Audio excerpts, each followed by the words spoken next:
Gaza തെരുവിലെ ചോര കണ്ട് ഞാനും എഴുതട്ടൊരു കണ്ണീർ കാവ്യം.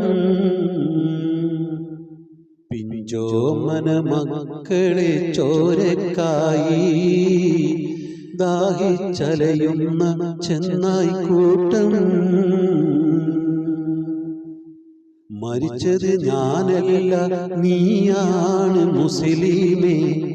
ഫാസിസ തടവറയിൽ അടിമയായി നിൽപ്പോ നീ. എന്ന് തീരും ഈ കണ്ണുനീരിൻ മോചനം നേടുകില്ലേ? ഫലസ്തീൻ ചിരിയെന്നത് കാണാക്കിനാവല്ല. അറബിപ്പൻ വിളയുന്ന കാലം വരുന്നുണ്ട്. തഖ്വ കൊണ്ട് നേടിടുവേ ഫാസിസം കരയുമെന്ന്.